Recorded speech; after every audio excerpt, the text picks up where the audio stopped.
विद्या विनय संपन्ने सुनीचैव स्वपाके च पंडिता समदर्शिनः। वो समदर्शी हैं। इस प्रकार सत्संग की महिमा गाई और 3 कन्याओं में, और देखिए नाम भी कितना सुंदर है, देवहूति।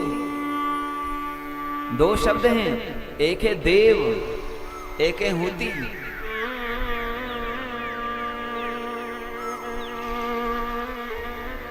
जो संस्कृत के जानकार हैं वो समझ सकते हैं। देव शब्द का अर्थ है दिव्य। दिवु क्रीड़ा विजिगिषा द्युति स्तुति मोद मद स्वप्न कांति गतिशि। देव का अर्थ है दिव्य और हूति का अर्थ है आवाहन। जो दिव्यता का आवाहन करे, जिनके हर एक क्रियाकलाप में दिव्यता है। कर्म में दिव्यता नहीं होती, कर्म के भाव में दिव्यता है। हमारे यहां कर्म की उतनी महिमा नहीं है, कर्म के भाव की महिमा है। कर्म किस भाव से किया जा रहा है। देश की सीमा पर बैठे हुए हमारे जवान बंदूक तान करके बैठे हुए हैं। कोई आतंकवादी आ जाता है तो उसको गोली से उड़ा देते हैं। मार दिया कि नहीं? मारना क्या है? हिंसा। लेकिन क्या उन्हें दंड मिलेगा? बोलो, मिलेगा दंड? नहीं। किसी को मार दिया और फिर भी दंड नहीं। और सामान्य तौर पर यदि किसी ने किसी को मार दिया तो उसको दंड मिलेगा कि नहीं? हमारी न्याय प्रक्रिया, हमारा संविधान ये देखेगा। वो एक जो सेना के जवान ने जो किसी को मारा वो भी हिंसा है, हत्या है। और एक किसी मानो आतंकवादी ने किसी को मार दिया, वो भी एक हत्या है। दोनों हत्या है कि नहीं? कर्म एक सा है कि नहीं? इन्होंने भी मारा, उसने भी मारा, कर्म एक ही है, वो है हत्या, मारना, मृत्यु। कर्म एक है कि नहीं? कर्म एक होने पर भी कर्म का फल अलग अलग है। सेना के जवान ने यदि किसी को मारा है तो उन्हें पुरस्कार मिलेगा, और आतंकवादी ने यदि किसी निर्दोष को मारा है तो उसको दंड मिलेगा। क्रिया एक, फल अलग अलग। क्यों? क्योंकि फल का, क्रिया का भाव अलग हो गया। वह जो सेना का जवान है वो किसी की रक्षा करने के लिए किसी को मार रहा है, और ये अपने स्वार्थ के लिए किसी को मार रहा है। भाव में परिवर्तन होने से क्रिया के फल में परिवर्तन हो गया। क्रिया वही है, कर्म वही है। ऐसे ही कर्म वही है, लेकिन कर्म के यदि भाव बदल जाते हैं तो फिर कर्म के फल भी बदल जाते हैं।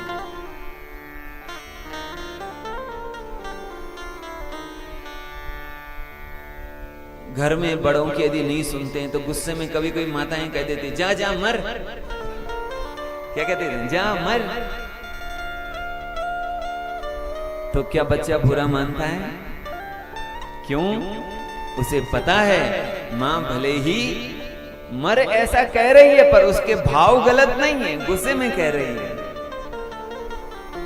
और यही बात यदि कोई बाहर का व्यक्ति कह दे तो बुरा लगेगा कि नहीं? शब्द वही है, क्रिया वही है, लेकिन भाव बदल रहे हैं, तो भाव के, कर्म के परिणाम बदल रहे हैं। आप पूजा कर रहे हैं, खूब लंबी पूजा की आपने, 3 घंटे का अनुष्ठान किया, और पूजा करने के बाद आपके मन में यह भाव है कि उसका बुरा हो जाए। पूजा करने के बाद भी आपके मन में दुर्भाव है, तो उस पूजा का फल बदल जाएगा। और पूजा करने के बाद यदि पूजा में आपका भाव सुंदर है, आपका भाव भक्ति का है, तो उस पूजा कर्म का फल बदल जाएगा। कर्म वही है, लेकिन भाव बदलने से फल बदल रहा है। माताएं रोज भोजन बना रही हैं घर में, विचार करिए, ध्यान से सुनिए। घर में भोजन बना रही है, सुबह भी बनाती हैं, दिन में भी बनाती हैं, रात को भी बनाती हैं, 3-3, 4-4 बार बनाती हैं। इतने बार भोजन बना रही हैं, ये कर्म हो गया, सामान्य कर्म हो गया। भोजन बना रहे हैं, खा रहे हैं, एक सामान्य कर्म। लेकिन माताएं जरा ध्यान से सुने, यदि आप भोजन इसलिए बना रहे हैं क्योंकि मेरे को अपने आराध्य भगवान को भोग लगाना है। कल संक्रांति, आप घर में कुछ बना रहे थे, हलवा वगैरह, किस भाव से बना रहे थे? इस भाव से कि मेरे को इसे भोग लगाना है, भोग के भाव से ना, तो पवित्र भाव से बना रहे थे, हाँ? शुद्ध भाव से बना रहे थे, अच्छे मन से बना रहे थे।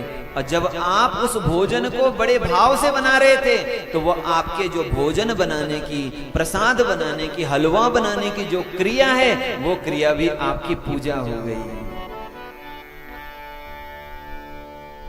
भोजन बनाना वही है, लेकिन आपका भाव बदल गया कि ये मैं भगवान के लिए बना रही हूं, तो वो हमारी भक्ति हो गई। और यदि मैं अपना पेट भरने के लिए बना रही हूं या रहा हूं, अपने स्वाद के लिए बना रहा हूं, तो वो भक्ति नहीं है, वो भोग है। विचार करिए। तो जैसा आपने कल हलवा बनाया भाव से भोग लगाने के लिए, वैसा यदि आप रोज बनाएं, रोज जो आप भोजन बनाते हैं, जितना समय बनाते हैं, 1 बार 2 बार 3 बार जो भी आप बनाते हैं, और उसको इस भाव से बनाओ कि इसे मुझे भगवान को भोग लगाना है, अपने आराध्य को भोग लगाना है, अपने ठाकुर को भोग लगाना है। उस भाव से यदि आप बना रहे हैं भोजन, तो वह भोजन आपका क्या हो गया? भोजन बनाना आपकी भक्ति हो गई। क्यों? क्योंकि उस भोजन बनाने में आपका भाव जुड़ गया कि ये भोजन में भगवान को भोग लगाने के लिए बना रही हूं, और फिर जो भोग लगेगा वो सब हम पाएंगे। प्रयास करिए, कथा सुनने से हमारे विचार बदलें, हमारे विचार बदलने से हमारे भाव बदलें, और हमारे भाव बदलने से ही हमारी भक्ति होगी। प्रयास करें कि घर में एक सुंदर भगवान का मंदिर बनाएं, स्थान बनाएं, और वहां रोज भोग लगाएं, और रोज भोजन इसीलिए बनाएं कि हमको भोग लगाना है। तो हर कर्म, हर क्रिया हमारी भक्ति हो जाएगी। इसीलिए ये देवहूति है, जिनकी हर क्रिया भक्ति है, जिनका हर कर्म भक्तिमय है, वही तो दिव्य है। जिनका आवाहन दिव्य है, जिनका कर्म दिव्य है, जिनके विचार दिव्य हैं, ऐसी माता देवहूति है। और जब हमारे भाव दिव्य हों, तो वहां भगवान आते ही हैं, क्योंकि भगवान कहते हैं भाव का वो काम हूं मैं, और भाव ही बस सार है। भगवान भाव के भूखे हैं।